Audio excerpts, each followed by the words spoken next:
bienvenue à tous sur notre chaîne Astronature 49.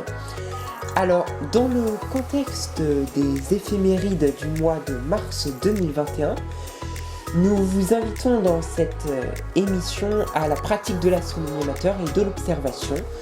Nous partons vers le ciel profond à la découverte d'un objet du système solaire. Et ce mois-ci, nous avons décidé de nous diriger vers le triplet du Lion avec M65, M66 et NGC 3628, la galaxie du hamburger. Et donc, Mathieu, on va t'écouter. Alors, c'est vrai que le triplet du Lion, c'est un objet du ciel profond qu'on a l'habitude d'aborder assez régulièrement dans nos émissions ces derniers mois, mais on n'a jamais eu l'occasion de détailler les objets qui le composent. Eh bien, c'est ce que je vous propose de faire aujourd'hui. Alors, en fait, le triplet du Lion, tout est à peu près dans le nom, hein. C'est-à-dire que vous avez un triplet de galaxies, c'est-à-dire 3 galaxies, et ce triplet se situe dans le Lion, dans la constellation du Lion, qui est une constellation aisément observable de la saison printanière. Alors, le triplet du Lion, 3 galaxies, M65, M66 et NGC 3628. Cette dernière, on la surnomme également la galaxie du hamburger, sont en fait un amas de galaxies spirales. En effet, leur découverte remonte en fait à 1780. Alors, à l'époque, Charles Messier fut le premier en réalité à avoir découvert l'amas, mais officiellement, eh bien, c'est Pierre Méchain qui va recueillir l'aura de cette découverte, puisqu'il va y avoir une méprise dans les documents officiels qui vont notifier cette découverte par la suite. Alors, si à l'époque, William Herschel et Pierre Méchain avaient bien observé M65 et M66, ils n'avaient pas trouvé NGC 3628, la troisième larronne du triplet. Et la découverte reviendra à William Herschel seulement 4 ans plus tard, en 1784. Alors aujourd'hui, nous savons que ces 3 objets sont gravitationnellement liés. Un 4e individu galactique, dénommé NGC 3593, ferait partie de ce même groupe. Mais y a-t-il encore d'autres objets en interaction avec ce système ? Eh bien, la réponse reste pour l'heure floue.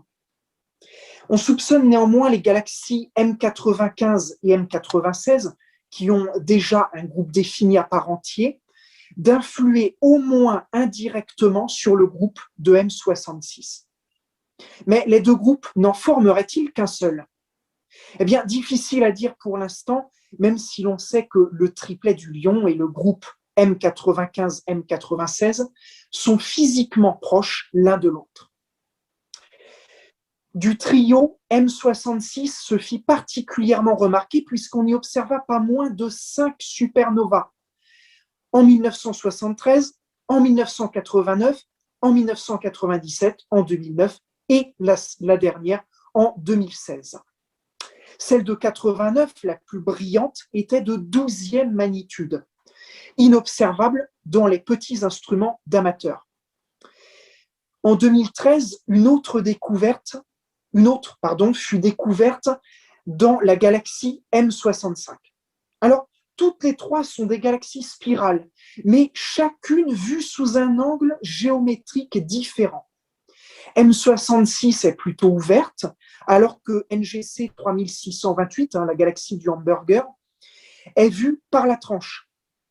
Il est de ce fait possible de remarquer la large bande obscure de poussière qui traverse parallèlement le bord extérieur de ses bras en spirale. Alors maintenant, la question se pose, comment observer le triplet du Lion ? Eh bien, déjà, la meilleure saison, comme je l'ai dit tout à l'heure, c'est de chercher les 3 galaxies à la saison printanière. Vous pouvez toujours déborder à la saison estivale. Dans ce cas-là, l'observation se fera en début de soirée. Ou alors, prendre un petit peu d'avance et observer à la saison hivernale. Dans ce cas-là, l'observation se fera plutôt à l'aube. Dans tous les cas, cherchez la constellation du Lion.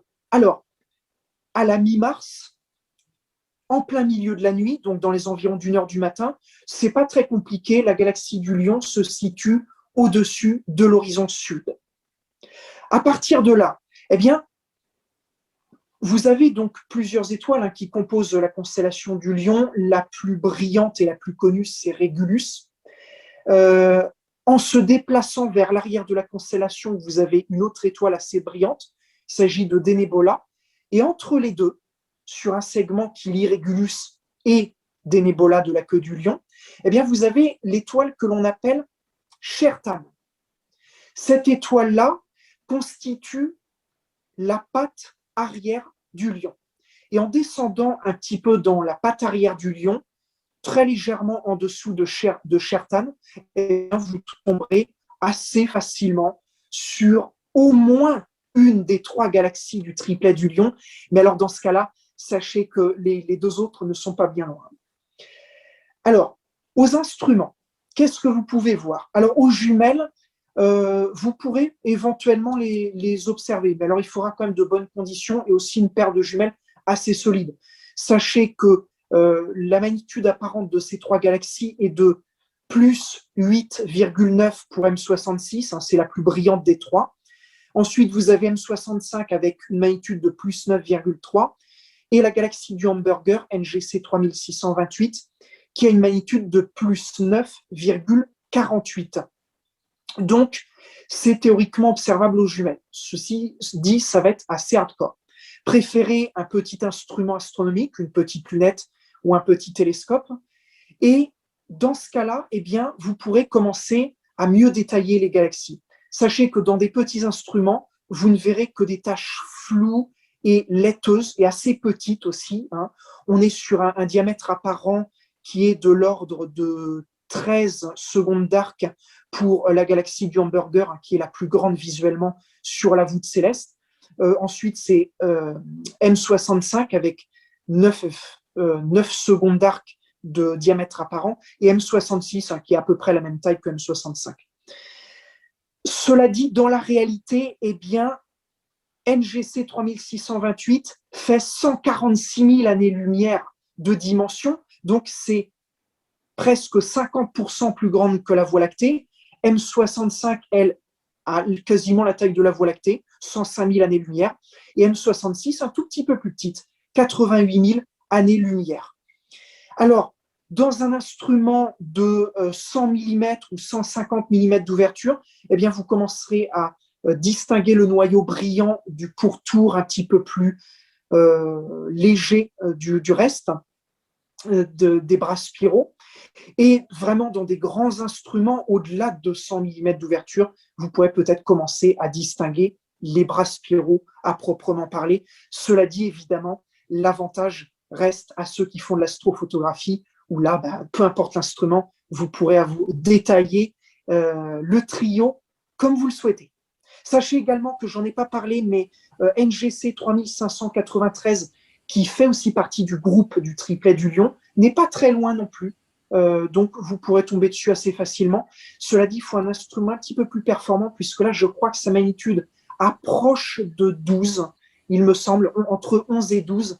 Donc là, il va falloir un télescope d'au moins 150 mm pour voir pas grand-chose. Merci donc Mathieu de nous avoir fait connaître ce trio dans le ciel. En tout cas, vous retrouverez cette vidéo et bien d'autres sous la même rubrique Ciel profond sur notre chaîne Astronature 49. En attendant, eh bien, nous vous souhaitons de bonnes observations à tous et à toutes.